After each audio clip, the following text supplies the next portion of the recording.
We've got a box.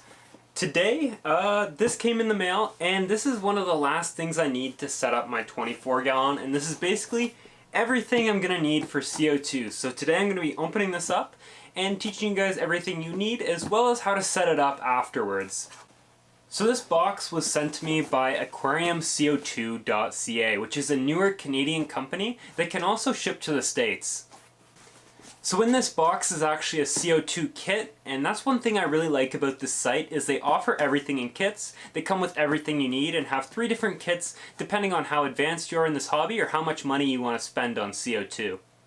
Their cheapest kit is about $190, and now this is all like CO2 Art, top of the line stuff, and you can't really find it cheaper anywhere else. And I don't think you can really set up CO2 with everything these come with cheaper than that, and you can get it for about $180 if you use my coupon code KALEM with a capital K. And on top of CO2 kits, they also sell all the parts you need for CO2 separately, as well as they have top of the line lighting, as well as other accessories like Chihiros and CO2 Art, and a bit of Seachem stuff as well. Anyways, I'll stop blabbing, let's get this box open. So let's see what's in here. I kind of have an idea, but let's figure out. Always use aquascaping scissors to open up your packages.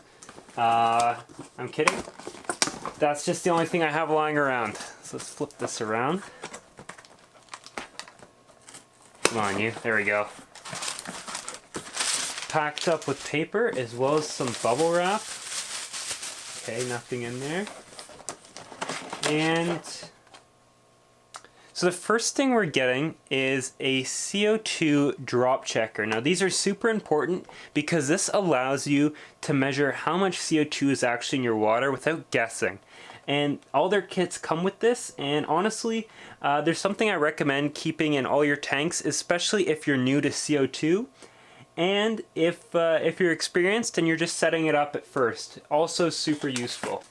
Next up, we have the CO2 Art tubing. And what this basically is it's CO2 resistant tubing. If you use things like silicone, they'll eventually end up getting hard, and then they can end up cracking, and you can end up losing a lot of CO2 because of this. So this stuff won't break under CO2, and it won't get little holes in it that'll leak out CO2, so you won't end up wasting it. So that's actually super useful. What's next? Oh, here we go. This is something I am super interested to try, and I think this comes with every one of their kits as well, and this is the CO2 Art Bazooka diffuser. And basically it'll shoot out CO2 in a super fine mist, and from what I've seen, these seem to work super good compared to regular diffusers, so I'm super excited to try this out in my tank.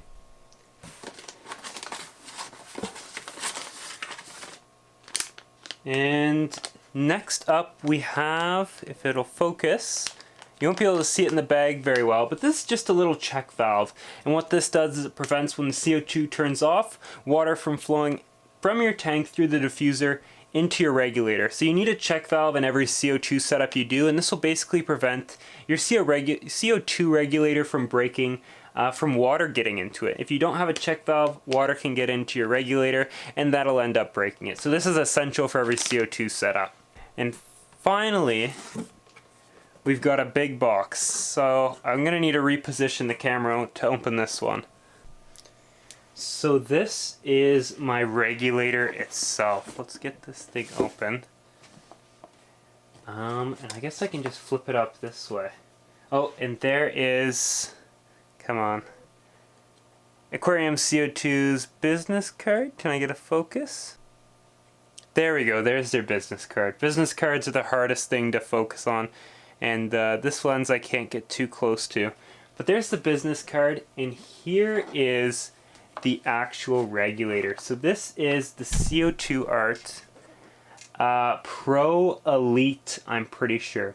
And the cool thing about this regulator is you can attach multiple drop checkers and run it to multiple tanks at once. So I'm just going to get this out of here and show you once it's out of the box.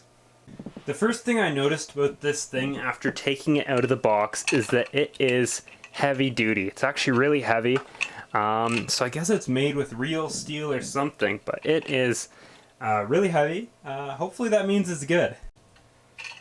So here's the regulator. Hopefully you can see it a little bit better if I can get a good focus. But the super interesting thing about this regulator is that you can actually run multiple tanks on it. So right over here, you can attach more tanks to this, and I think you can run about 3 or 4 tanks, or maybe more, from a single regulator, which is super useful, especially if you have a bunch of different fish tanks and you want to make them all high tech. And the other thing about this regulator, and most of CO2 Art's regulator, is not only is it dual gauge, but it's also dual stage. And what that basically means is that when your tank starts to run out of CO2, the amount of pressure your CO2 regulator puts out doesn't drop. So if you compare this to much cheaper regulators, what will happen is as your CO2 tank runs low on CO2, your CO2 bubble counter, the rate will also start to slowly drop, and that can cause a lot of fluctuations in your CO2 level, and that will cause a lot of bad algae like blackbeard algae. And this is something I've been dealing with years because I've cheaped out on CO2 regulators, but hopefully this will finally fix things for me. But now let's show you how to set this whole kit up on a tank. Okay, now we're ready to set this thing up. The first thing you're going to need is preferably like a 5 or 10 pound CO2 tank. These do not come with the kit itself, and a lot of people have trouble finding these, and I found the best place to find them is actually breweries. So a lot of people are into making wine and stuff, or even beer, and there is a pretty good place to find CO2 kits because CO2 regulators are actually widely used in that hobby as well. And I'm just going to tighten this with a wrench as well to make sure it's on tight. There we go. That's not getting any tighter. But there you go. CO2 kit is now attached. Let's try to set up all the other stuff as well. Next, we're going to set up the solenoid. So in your kit, you'll have this little thing, and what's super interesting is the plug-in, you can change what kind of attachment you put in. So I'm going to put in the North America one, and you just want to push that in, wait for the click, and then this just plugs in, where is it? In the bottom of this black thing here, and that is going to be your solenoid. So I've now plugged in the solenoid, and you can tell by this little red light down here, it looks orange on the camera, but it's red. After that, you're going to want to fill up your bubble counter. I'm just going to use water. You can also use glycerol, I think it is, and that will just basically be a lot heavier of a liquid, but still goes at about the same rate, and this will just prevent evaporation. But you want to fill this up at about 80%. If you're using water, it will evaporate, and that's not something you should be too scared of. You'll just have to fill it up every once in a while. And now I'm just going to screw this back on. There we go. Next up, you're going to want to set your pressure. So first up, you got to open up the tank all the way. Even though your pressure shoots up, you want to keep opening it.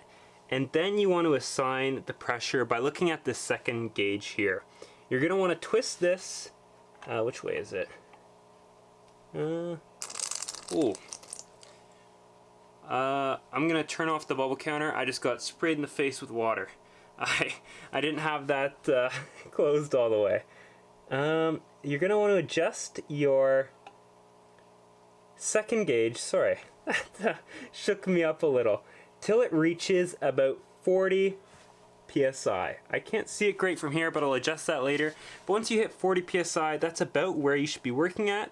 And then you're going to want to slowly adjust your bubble counter till you get it going at a rate you find adequate. I don't know what I'll be doing yet, but I'll figure it out once I move this downstairs and actually get it up to set up to the tank. So this next part's going to be a little hard for me to film, so I'm just going to walk you through it. But basically you're going to want to remove this bolt up here at the top of the CO2, and then you are going to attach the CO2 tubing we got earlier. I've taken it out of the bag, but that just attaches there. And then you're going to have to cut it in a couple places, or just one really.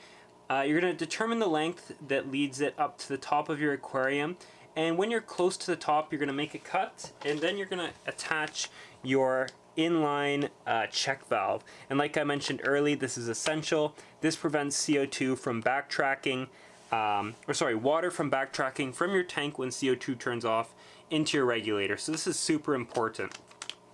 And then after that, you're just going to attach your diffuser at the end of it. And that's pretty much it. So I'm just going to go get this all set up, and then I'll show you guys the final product. So the CO2 regulator has been set up for a couple days. I can't really test how good it is, but I know these are good quality because of who else you see using them, all these big names in aquascaping. And the thing I'm most impressed by so far with this thing is the diffuser. The fine mist is super fine compared to other diffusers I've used, and it seems to be really spreading the CO2 well throughout my tank, which is super important. Here you can see the bubbles are super tiny and none are making it up to the surface, as well as you can see a bit of a sneak peek of the rescape on my 24 gallon. I don't know when I'll get that video out, but eventually I will. I'd like to thank Aquarium CO2 for sending me this kit. It's absolutely stunning, top of the line quality. Make sure you guys go check out Aquarium CO2 if you're interested in any CO2 stuff, as well as lights. They actually carry Chihiros as well, which I've been slowly switching all my tanks over to, and I'm absolutely in love with them. And you can use code KALEM for 5% off your order, which would save you quite a bit on these lights or any of the bigger things they have on their site. Anyways guys, thank you so much for watching. Make sure to drop a like down below. This was Kalem's Fish Tanks. Peace.